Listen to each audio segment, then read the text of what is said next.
Movie का नाम है यूसिकी। कहानी के शुरू में हमें दो गैम्बलर्स जुआरी दिखाए जाते हैं जो बैठे जुआ खेल रहे थे, जिनमें से एक का नाम बाकू था जबकि दूसरा एक मशहूर काकीरो क्लब का लीडर था। अब जहाँ पर बैठे ये दोनों जुआ खेल रहे थे वो क्लब काकीरो था। ये जापान का सबसे मशहूर क्लब था। इसने बहुत सी मशहूर गैम्बलिंग गेम्स को बनाया था। इस क्लब में गवर्नमेंट के भी बहुत से लोग शामिल थे। ये ऑर्गेनाइजेशन इतनी ज्यादा मजबूत थी कि यहाँ पर गवर्नमेंट को भी चैलेंज किया जा सकता था। यहाँ पर बाकू काकीरो क्लब के लीडर को डायरेक्ट चैलेंज करता है और ये कहता है कि अगर वो इस गेम में उससे हार गया तो वो उसे मार भी सकते हैं। मगर जो क्लब का लीडर था वो अपनी जगह किसी और को खेलने का कहता है। इनका खेल शुरू हो गया था। यहाँ पर जो रेफरी था वो इन दोनों को बताता है कि आप लोगों की गेम ये है कि आपने बस सोचकर ये बताना है कि यहाँ से 1 घंटे के अंदर अंदर कोई प्लेन गुजरेगा या नहीं। यहाँ पर बाकू कहता है कि यहाँ से प्लेन 1 घंटे के अंदर लाजमी गुजरेगा। मगर काकीरो क्लब इतना ज्यादा पावरफुल था वो सभी फ्लाइट्स को रुकवा देते हैं, जिस वजह से अब कोई भी प्लेन वहाँ से नहीं गुजर सकता था। बाकू ने भी जो चाल खेली थी, यानी कि उसने भी जिस प्लेन को हायर किया था कि वो यहाँ से गुजरेगा, वो भी नहीं गुजर, क्योंकि क्लब के लीडर ने उसके पायलट को भी मरवा दिया था। ये गेम तो बाकू हार जाता है। उसकी हार का ऐलान कर दिया गया था। इसी वजह से बाकू के कहने के मुताबिक कि अगर वो हार गया वो उसे मार सकते हैं। रेफरी अपनी गन निकाल कर उसे मारने लगता है। तभी यहाँ का जो लीडर था वो उसे मना करता है और ये कहता है बाकू ये शहर छोड़कर कहीं और चला जाएगा। और उसकी मेंबरशिप भी काकीरो क्लब से खत्म कर दी गई थी। इसके बाद सीन शिफ्ट होता है और हमें 3 साल बाद का वक्त दिखाया जाता है, जहाँ पर हम बाकू को एक छोटे से टाउन में घूमते हुए देखते हैं। अब ये एक ग्रुप के पास आया था जो बैठे जुआ खेल रहे थे। उनमें एक आदमी जिसको कोई भी हरा नहीं पा रहा था। बाकू यहाँ पर 1 मिलियन की शर्त लगाता है और उस गेम को जीत भी गया था। पर जो आदमी बार बार गेम को जीत रहा था उसने अपने डाइस में मकनातीस लगाए हुए थे, जिस वजह से वो इस गेम को बार बार जीतता था। उस आदमी के राज को भी बाकू सबके सामने ले आता है। वहाँ पर जितने भी लोग थे जो उसके साथ खेल रहे थे अब वो उसे मारने लगते हैं। शाम को बाकू अपने एक दोस्त से मिलता है जो उसे बताता है कि तुम्हारी तरह ही कोई है जो काकीरो क्लब के लीडर को हराना चाहता है, जैसे कि 3 साल पहले बाकू ने कोशिश की थी। वो एक रिसर्चर है, उसका नाम इकी है। उसके लैब में एक बहुत बड़ा धमाका हुआ जिसमें उसके सभी साथी मारे गए। अब इकी काकीरो क्लब के लीडर को हराना चाहता है और वो वहाँ पर जाकर सबसे ऊंची पोजीशन लेना चाहता है। सब बातें सुनकर बाकू भी जापान के शहर टोक्यो वापस जाने का फैसला करता है, क्योंकि वो भी काकीरो क्लब के लीडर से अपनी हार का बदला लेना चाहता था। इसके बाद हमें एक गैम्बलिंग जुए की गेम को दिखाया जाता है जो इकी बैठा मिनिस्टर के साथ खेल रहा था, पर बहुत जल्दी वो मिनिस्टर को हरा देता है। इस बात पर मिनिस्टर को बहुत गुस्सा आया था।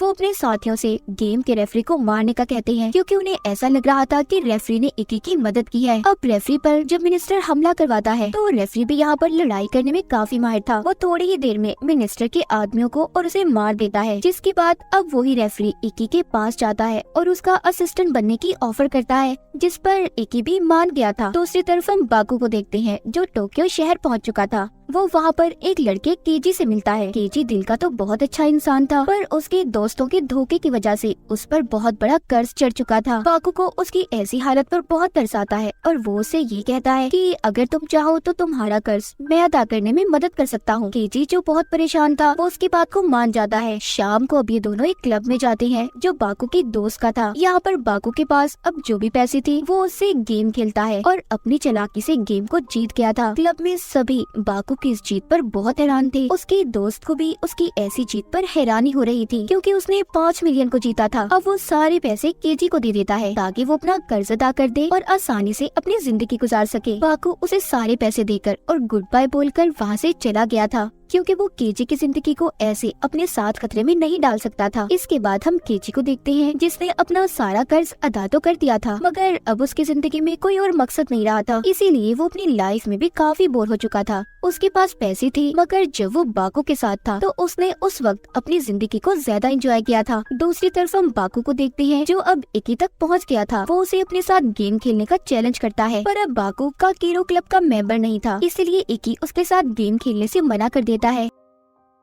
जिसके बाद बाकू अपने दोस्त के पास क्लब में जाता है। वो उससे मदद मांगता है क्योंकि वापस से वो काकीरो क्लब का मेंबर बनना चाहता था। उसकी दोस्त बाकू से कहती है कि तुम्हें किसी ऐसे इंसान को तलाश करना होगा जो खुद तुम्हें अपनी मर्जी से क्लब की मेंबरशिप, उसका कार्ड तुम्हारे हवाले कर दे, तभी तुम दोबारा काकीरो क्लब के मेंबर बन सकते हो। उसकी दोस्त उसे एक बूढ़े आदमी के बारे में बताती है जिसके पास काकीरो क्लब की मेंबरशिप थी। वो कहती है वो आदमी तुम्हारे काम आ सकता है, पर वो थोड़ा पागल है, तुम्हें संभल कर उससे मिलना होगा। वो ही है जो तुम्हें अपनी मेंबरशिप दे सकता है। बाकू की दोस्त उसे कुछ और बताती, वो उसकी आधी बात सुनकर वहाँ से चला गया था। अब जब बाकू जा रहा था तो उसे दोबारा केजी मिलता है, जो दोबारा से उसे ये कहता है कि मैं दोबारा से तुम्हारे साथ रहना चाहता हूँ। बाकू उसकी बात को मान गया था और अब ये बूढ़े आदमी से मिलने का प्लान बनाते हैं, जिसके बारे में बाकू की दोस्त ने इसे बताया था। इनका प्लान ये था कि दोनों उस बूढ़े आदमी के पास गरीब बनकर जाएंगे। अब ये ऐसा ही करते हैं। इनका प्लान कामयाब भी हो गया था। वो बूढ़ा आदमी इनकी ऐसी हालत देखकर इन्हें गैम्बलिंग जुआ खेलने की ऑफर करता है, जिसके बाद वो इन दोनों को अपने घर ले आया था, जो एक जंगल में था। वो बूढ़ा आदमी इन्हें गेम के बारे में बताता है कि इन्होंने उसके कुछ जानवरों को पकड़ना होगा और उसके लिए इन्हें कुछ वक्त दिया जाएगा। अगर तुम ऐसा करने में कामयाब हो गए तो मैं तुम्हें इनाम में 10 मिलियन दूंगा। यहाँ पर बाकू रेफरी से मिलता है, जो काकीरो क्लब की तरफ से आया था। बाकू अब उस बूढ़े आदमी से ये कहता है,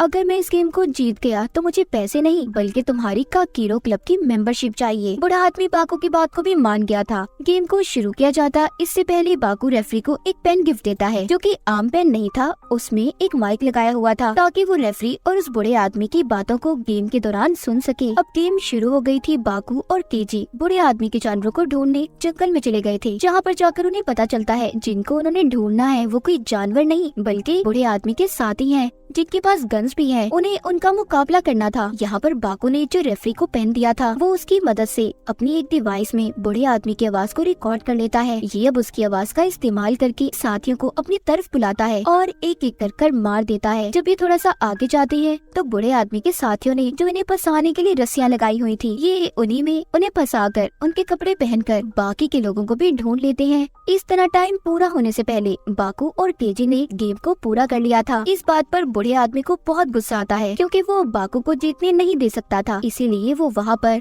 एक और आदमी को बुलाता है, जो कोई और नहीं बल्कि उसका बेटा था, जो किसी बीमारी की वजह से मॉन्स्टर में बदल चुका था। पर उसकी एक कमजोरी थी, उसको हर 15 मिनट बाद नींद आ जाती थी। जो बाकू और केजी उसे देखते हैं जो उनकी तरफ आ रहा था, ये दोनों डर जाते हैं और वहाँ से भाग गए थे और एक गोदाम में जाकर छुप जाते हैं, जिधर उन्हें बेहोश करने की दवा मिलती है, जिसको देखकर बाकू को अब एक आइडिया आया था। वो अब उस दवा का इस्तेमाल करके बूढ़े आदमी के बेटे को बेहोश कर देता है। थोड़ी देर बाद ही वो बूढ़े आदमी से मेंबरशिप कार्ड हासिल करने में कामयाब हो गया था, यानी कि उसने वक्त पूरा होने से पहले इस गेम को जीत लिया था। अब जब इनके पास रेफरी आता है तो वो केजी को काकीरो क्लब का मेंबर बनने की मुबारकबाद देता है, मगर केजी ये सुनकर काफी हैरान हो गया था। यहाँ पर हमें पता चलता है कि काकीरो क्लब के लीडर ने हमेशा के लिए बाकू की मेंबरशिप को कैंसिल किया था और यही वजह थी बाकू अपने साथ केजी को लाया था ताकि वो इसके खेल में उसके काम आ सके। इसलिए बाकू ने अपने बदले की मेंबरशिप केजी को दिलवाई थी। केजी जो कि रेफरी को मेंबरशिप लेने से मना कर रहा था, पर यहाँ पर रेफरी कहता है तुम फिक्र नहीं करो, तुम्हारे साथ कुछ गलत नहीं होगा, तुम्हें बाकू पर यकीन करना है। उधर दूसरी तरफ बाकू अब बूढ़े आदमी के बेटे के पास जाता है। वो उसका मास्क उतार कर देखता है, जो कोई मॉन्स्टर नहीं था बल्कि उसकी ट्रेनिंग ऐसी की गई थी कि वो एक मॉन्स्टर लगे, पर वो अभी भी एक आम इंसान था। बाकू अब उसका मास्क हटाकर उसे अपने साथ शामिल होने की ऑफर करता है। बूढ़े आदमी का बेटा भी उसकी टीम में शामिल हो गया था।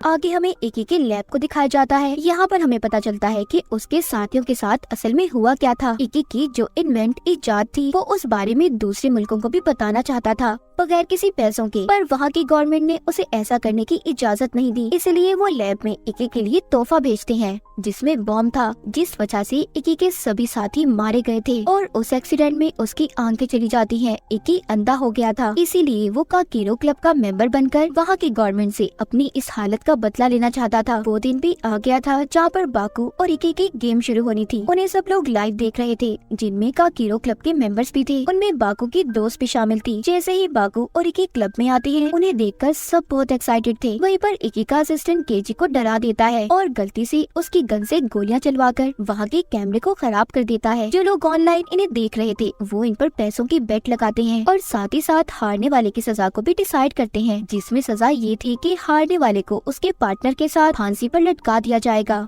हम इसी दौरान काकीरो क्लब के लीडर को भी देखते हैं, जो ये सब देखकर काफी खुश हो रहा था कि लोगों ने उनकी गेम पर कितना पैसा लगाया है। इनकी गैम्बलिंग गेम शुरू हो गई थी। रेफरी बताता है कि हर प्लेयर को अपने ओपोनेंट यानी दूसरे से कार्ड लेना होगा बगैर देखे और फिर उन कार्ड्स को अपने कार्ड के साथ मैच करना है। इन्हीं में वो एक ओल्डमेट कार्ड्स के बारे में भी बताता है, जिनमें टोटल 5 तक नंबर थे। अगर किसी प्लेयर के पास टोटल 11 नंबर हुए तो वो हार जाएगा। यहाँ पर रेफरी ये भी कहता है कि आप दोनों किसी भी चाल का इस्तेमाल कर सकते हैं, मगर शर्त शर्त ये है कि दूसरे प्लेयर को इस बारे में कुछ भी पता न चले। पहला राउंड शुरू हो जाता है जिसमें इकी सही कार्ड लेता है, जबकि बाकू पहली बार में ही ओल्ड मेट कार्ड को चूज कर लेता है, जिसे देखकर सब परेशान हो गए थे। पर बाकू को तो जैसे कोई फिक्र ही नहीं थी, वो बिल्कुल रिलैक्स लग रहा था। दूसरी बार में बाकू गलत कार्ड लेता है, जिससे अब वो हार के काफी करीब था। ये देखकर उसकी दोस्त और केजी काफी परेशान थी, क्योंकि उन्होंने बाकू पर अपने सारे पैसे लगा दिए थे। तीसरी बार बाकू फिर ओल्ड मेट कार्ड लेता है, जिससे अब उसके नंबर टोटल 10 हो चुके थे। अब जब आखिरी राउंड शुरू होता है तो बाकू को इकी की चाल का पता चल गया था। वो एक डिवाइस की मदद से उसके कार्ड को देख पा रहा था, इसीलिए बाकू अपना पसंदीदा बिस्किट खाता है और आखिरी राउंड को खेलना शुरू करता है। उसे पता चल गया था कि इकी कैमरास की मदद से सब कुछ देख पा रहा है। वैसे तो वो अंधा था, पर किसी ने उसके अंदर ऐसी डिवाइस को लगाया था जो सीसीटीवी कैमरास के साथ जुड़ी थी। यहाँ पर बाकू अब अपनी चाल खेलना शुरू करता है।